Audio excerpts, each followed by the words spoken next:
Martha, je prendrai le thé dans la roseraie. Bien, milady.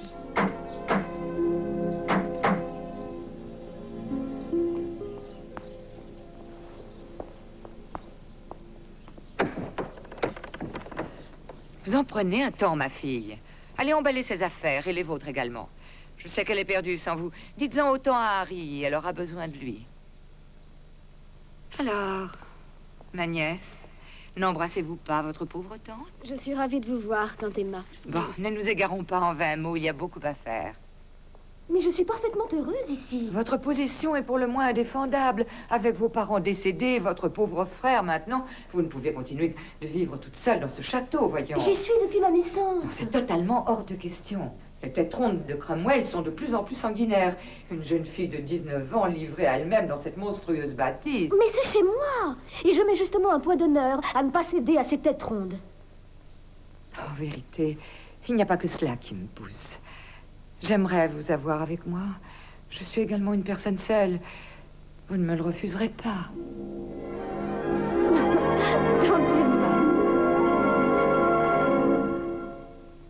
En 1660, Charles II réussit à regagner le trône de son père.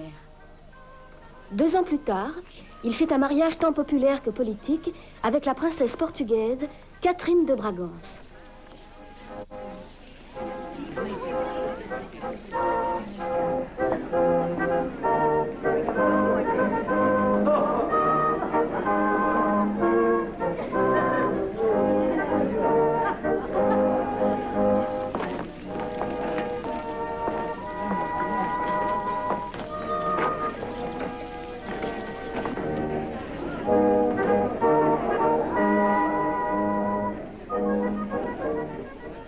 Qu'est-ce qui attire votre vue? Barbara Castlemaine.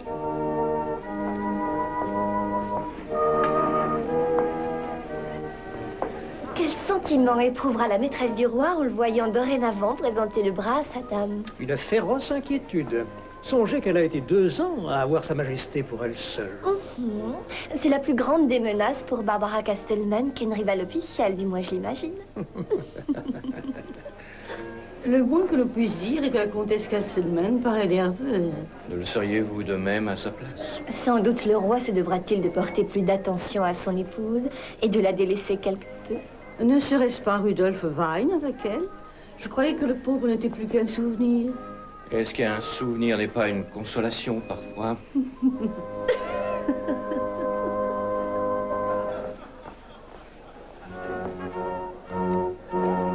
C'est mieux que faire le cocher, pas vrai, sergent? Mêle-toi de ce qui te regarde. Tu es là pour surveiller l'entrée.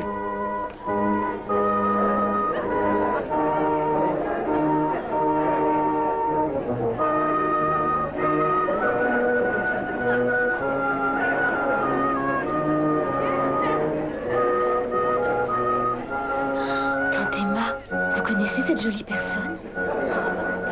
Son âme n'est pas aussi belle. Ce n'est pas quelqu'un de fréquentable. Surtout pour vous. Ne la regardez pas ainsi. Je n'ai jamais vu réunion aussi fournie. Cette blonde avec son air de vierge, vous la connaissez? Je veux la serrer. Grand Dieu, oui. Je crois bien que c'est Panthea Vine, une cousine éloignée. Et bien ce qu'elle a grandi depuis que je ne l'ai vue. Si donc. Nous avons tendance à tout soudain nous épanouir, nous autres, les Vine. Voyez-vous cela? Est-ce là pourquoi vous êtes comme tout le monde à rouler des yeux dans sa direction? Oui, effectivement. Non, c'est à cause de son frère que je m'intéresse. Je vous en avais d'ailleurs déjà parlé. Lorsque Richard a été décapité, c'est moi qui aurais dû recueillir son titre. N'eût été cet autre cousin, Lucius, car, malédiction, celui-ci est à un degré plus proche. Je vous l'ai déjà dit, rappelez-vous. Mon cher, s'il fallait que je me souvienne de tous les malheurs que la vie vous réserve, je crois que... Mais j'avais votre promesse à ce sujet. Vous deviez obtenir du roi qu'il fasse supprimer Lucius et me confère alors le titre de duc de Manston. Je n'ai plus un sou vaillant, je ne vis que d'emprunt. Aussi, le duché me remettrait-il à flot? Il suffit, vous n'allez pas m'en rebattre les oreilles. Allons, dites-moi que vous intercéderez pour moi. J'aurais peut-être à intercéder pour moi-même. Une toute jeune mariée d'un côté, et de l'autre un visage neuf dont l'air candide et délicat peut justement exciter l'appétit du roi. Mais il n'y aurait pas à craindre de ces intrigues. Elle est redevenue très riche, soudainement.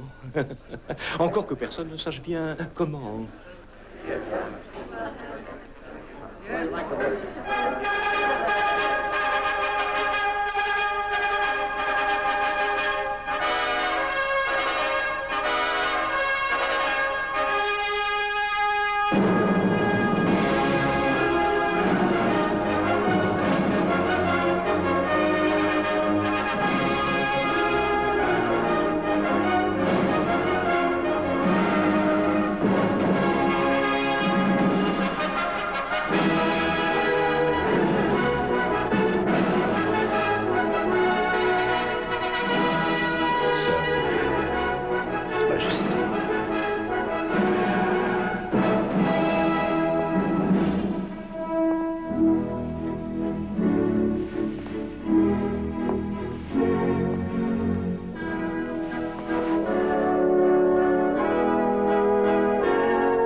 Lady Darlington, ma chère amie, comment se fait-il qu'on ne vous ait pas vu plus tôt à la cour? J'avais pensé qu'il était temps que votre majesté se tienne toute seule sur ses deux jambes. J'ignore comment vous les appelez au Portugal, très cher, mais cette dame était ma nourrice, ma seconde mère, Oh si, j'ai compris. Gouvernante. Et qui est cette ravissante nymphe? Ma nièce, Lady Panthea Vine. Majesté. Ah, au Portugal, vous êtes l'image même que nous nous faisons de la jeune fille anglaise. Oh, votre majesté est trop indulgente. Oh, j'aimerais que nous soyons amis. Vous aussi? Oh, certes, c'est très grand honneur me faire. Eh bien, écoutez, nous ferons de la délicieuse Lady Vine une dame de compagnie auprès de la reine. Cela vous convient-il, ma chère? Ah, c'est une excellente idée. Oh, alors dites-moi quelque chose qui ne laisse pas de m'étonner sur ce pays.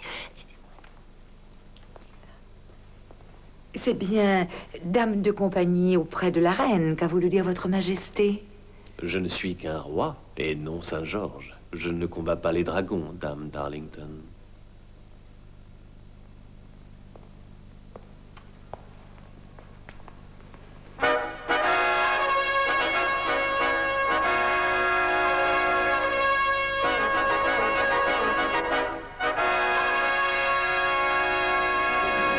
Je n'arrive pas à le croire.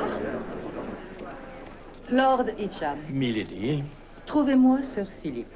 le procureur général est responsable de l'ordre royal? Y aurait-il deux Sir Philippe? Eh bien, je pensais simplement, quelle fonction... Abstenez-vous, cela ne vous concerne pas. Je l'attendrai dans l'orangerie.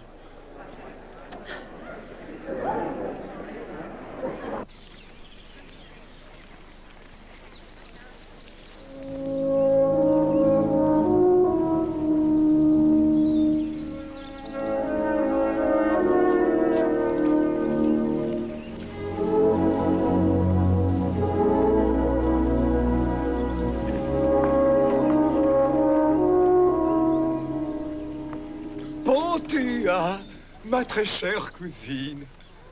Vous étiez une enfant la dernière fois que nous nous sommes rencontrés. Chère tante, Rudolph.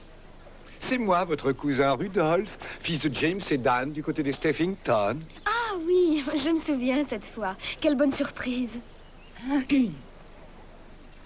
Oh, Panthea, Milady Darlington, puis-je vous présenter la comtesse Castlemaine?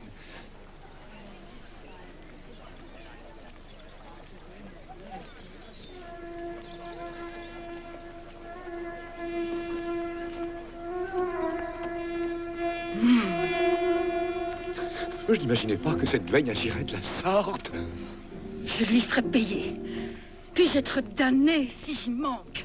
Elle et sa petite mijaurée vont apprendre ce qu'il en coûte de m'insulter.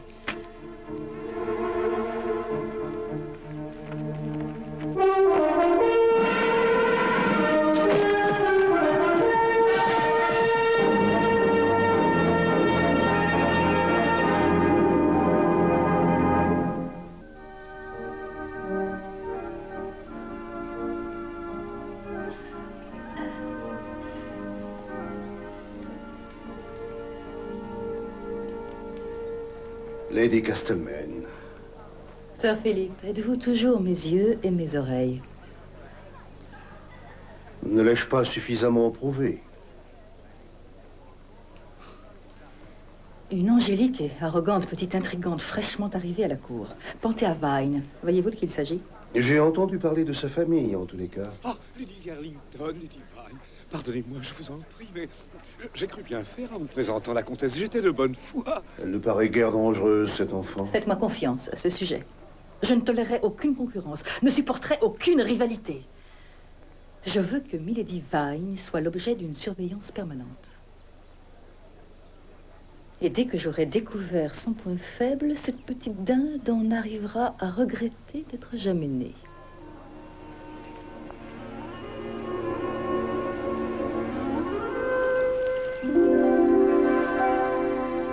Ah, tante, Lady Darlington, cousine Lady Vine. Sans doute connaissez-vous notre arbre généalogique. Vous pourriez m'aider. Le problème est que lorsque Richard duc de Manston est décédé... Oh, pardon, veuillez recevoir mes plus sincères condoléances. C'est alors moi qui, légitimement, aurais dû porter son titre. Je ne saurais partager ce point de vue. C'est Lucius Vine, l'héritier légitime. Lucius Vine. On n'a plus entendu parler de lui depuis la lustre. Il est devenu, une fois le roi reparti pour la France, voleur de grand chemin. Voleur de grand chemin? Et ces gens, vous en avez entendu parler savamment? Certes. Enfin, non. Je ne sais guère que ce que rapporte un peu tout le monde. En fait, je voulais dire que Lucius, à l'heure actuelle, doit courir dans un cul de basse-fosse ou bien s'être balancé un gibet sous l'un de ces surnoms qu'ils aiment tous porter. Un surnom, dites-vous? Oh, cousin Rudolf, quelle habileté de trouver ainsi le détail piquant. Oh, vous savez, j'essaie tout juste. Des surnoms de quel type? Plutôt emphatique. Citez-moi quelques-uns. Eh bien, Jacques Laflèche, Saute-Montagne, le balafré, passe-partout, et j'en passe. Oh, c'est fascinant, cousin. Mais celui de Lucius, quel était-il? Son surnom, vous voulez dire? Oui, ils aiment tous emporter, avez-vous dit. Eh bien, il se pourrait que je l'ai entendu, mais sans jamais faire la relation. Va-t-on nous attribuer d'autres appartements maintenant que vous êtes une dame de compagnie, milady? Martha, saurais-tu par hasard ce qui est arrivé à l'un de mes cousins du nom de Lucius? Martha? Martha! Que milady m'excuse, je suis incapable de lui répondre. Nous nous connaissons depuis l'enfance. Tu ne peux avoir de secret pour moi, raconte. Je n'ai pas de secret. Tu n'es pas sans savoir certaines choses, n'est-ce pas, Martha? Oh, je m'excuse, Martha. Je ne veux surtout pas que tu pleures. Mais tu dois me dire ce que tu sais de lui. Rien, je n'en ai pas le droit. Regarde-moi. Bon. Il était voleur de grand chemin? Est-ce qu'il avait un surnom? Alors, pour l'amour de moi, tu veux bien me le dire? L'âme d'argent. Ah, j'en étais sûre. Tout de suite, il m'a appelé par mon prénom. Il m'a ramené sans jamais me demander le chemin. Est-il toujours en vie? Non, Martha. Comment est-il sinon? Je ne saurais en dire plus.